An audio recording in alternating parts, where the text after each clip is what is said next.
இன்றே டவுன்லோட் செய்து உங்கள் ஃபேவரட் ஷோக்களை என்ஜாய் பண்ணுங்க. என்னக்கா நீங்க பாக்குறதுக்கு அப்படியே பழைய பட ஹீரோயின் மாதிரி இருக்கீங்க. உங்களுக்கு நல்லா இருக்காதா? கட்டி பாருங்கக்கா. அட இப்போ அந்த படத்தோட ஹீரோயின் கட்டினது இந்த புடவை உங்களுக்கு சூப்பரா இருக்கும்க்கா. அக்கா தம்பி, எப்படி சொல்லி வச்ச மாதிரி அந்த புடவை எடுத்திருக்கீங்க? அந்த புடவை உங்களுக்கு ரொம்ப நல்லா இருக்கும். ஆனா நான் குண்டா இருக்கேனப்பா. என்னக்கா நீங்க இப்ப நீங்க கையில வச்சிருக்க புடவையை கட்டினீங்கன்னா உங்களுக்கு 5 வயசு குறைஞ்சிரும், 10 கிலோ வெயிட்டும் குறைஞ்சிரும். அப்புறம் 9 மணிக்கு வீட்டுக்கு வர்ற உங்க புருஷன் உங்க அழக ரசிக்கிறதுக்கு 6 மணிக்கே வீட்டுக்கு வந்துருவாரு. அக்கா எனக்கு தெரிஞ்சு இந்த புடவை உங்க நேரத்துக்கு அம்சமா இருக்கும். இது வேணா நீங்க மேல வச்சு பாருங்க. கொடுங்க.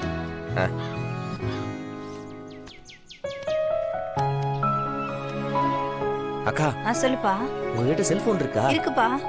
உங்க போன் எடுத்து அதுல ஒரு செல்ஃபி எடுத்து உங்க வீட்டுக்காரருக்கு அனுப்பிச்சு பாருங்க. எதுக்கு தம்பி? அனுப்பிச்சு பாருங்க, அவர் அதை பார்த்து ஹார்ட் பீட் எகிற போகுது.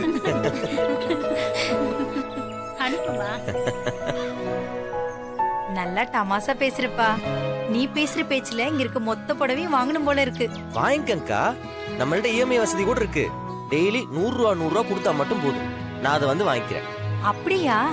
ம்.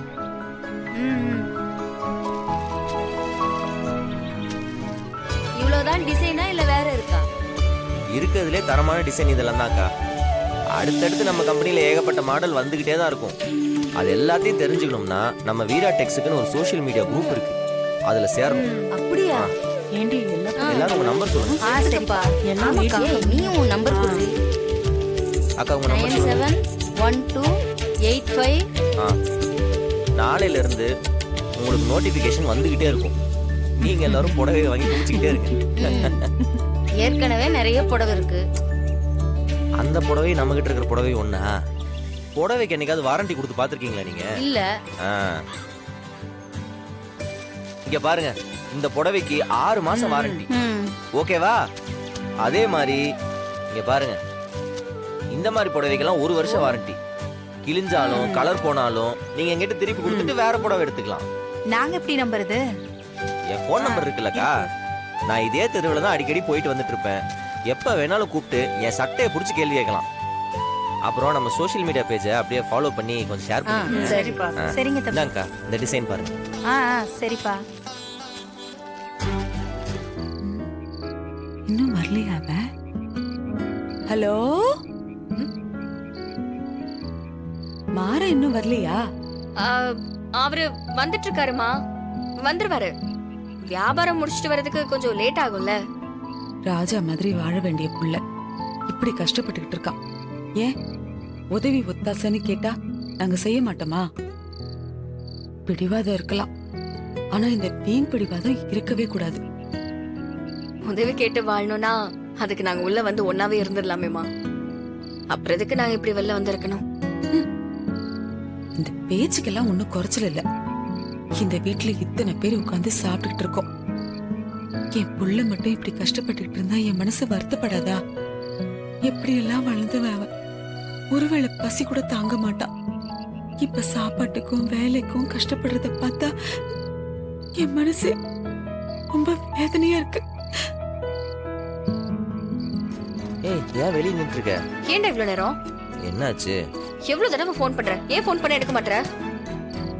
வியாபாரம் பிஸியா போயிட்டு இருந்துச்சுமா, அதான் கொஞ்சம் வர்றதுக்கு லேட் ஆயிடுச்சு. பைக்ல வரும்போதே போன் பேசக்கூடாதுன்னு சொல்லியிருக்க, சைக்கிள்ல வரும்போது மட்டும் பேசலாமா?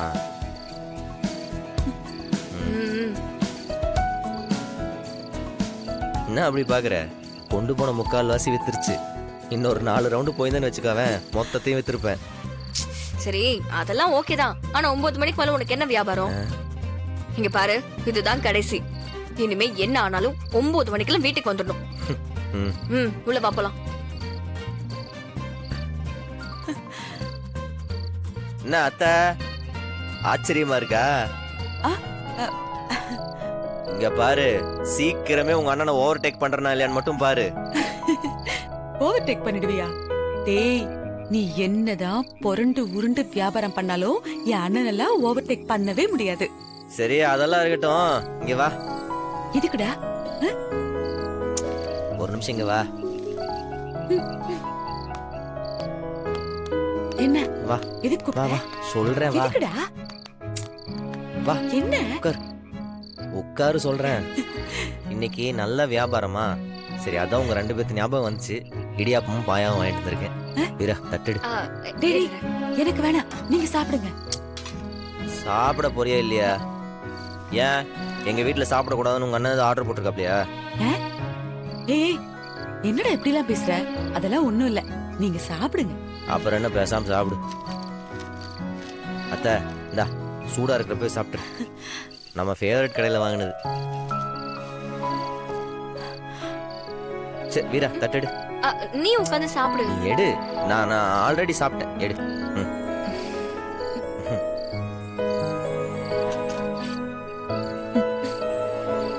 வலிமா அவ்வளோ சாப்பிடு. பாயா ஊத்து. நீங்க 2 பேரும் சாப்பிடுங்க. ஏய் கொஞ்சமா ஊத்துடா. அதெல்லாம் சொல்லக்கூடாது. சாப்பிடு பேச. போதும் போதும் போதும். சாப்பிடு. சாப்பிடுங்க வலிமா. உன் மருமக முதல்ல சம்பாரிச்ச காசுல வாங்கினது கொஞ்சம் டேஸ்ட் அதிகமாக தான் இருக்கும். சாப்பிடு.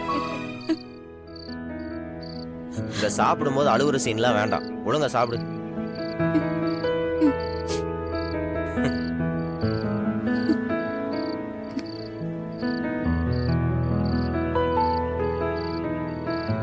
வள்ளி,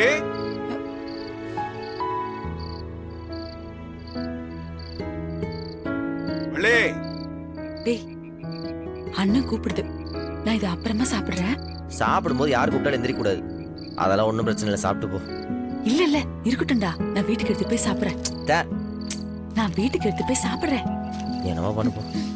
கண்டிப்பா சாப்பிடுவேன். சரி நான் வரட்டா? செல்ல வள்ளி. வரேனா? நீயும் சாப்பிடு சாப்பிடு சாப்பிடு. ம். சரி சரி அப்புறம் பேசுறேன். இதோ அண்ணன் கூப்பிடுறாரு. என்ன சொல்லலாம். பண்ணிக்கிட்டு இருக்க? ஒண்ணும் இல்லையே. நான் உனக்கு ஒரு விஷயம் தெரியுமா? இன்னைக்கு நம்ம மாற எடுத்துட்டு போன எல்லா புடவையும் வித்துட்டானா. வியாபாரம் இல்ல, பயங்கரமா பின்னிட்டானா தெரியுமா? ம், ஏதோ ஜவுளி கடை இல்லாத ஏரியாவா பார்த்து போயிருப்பான். இல்லைன்னா விலை கம்மியா கொடுத்துருப்பான். அதனால வியாபாரம் ஓடி இருக்கும். ஆனா இதே வியாபாரம் எப்பவும் இருக்காது. ஒவ்வொரு ஏரியால ஒவ்வொரு மாதிரி வியாபாரம் பண்ணணும்.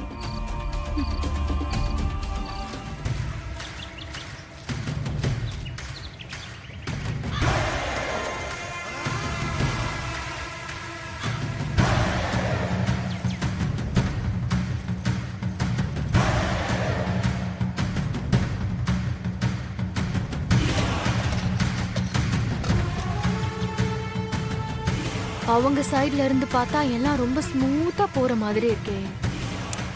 ஒரு பிரச்சனை கூட இல்லையே.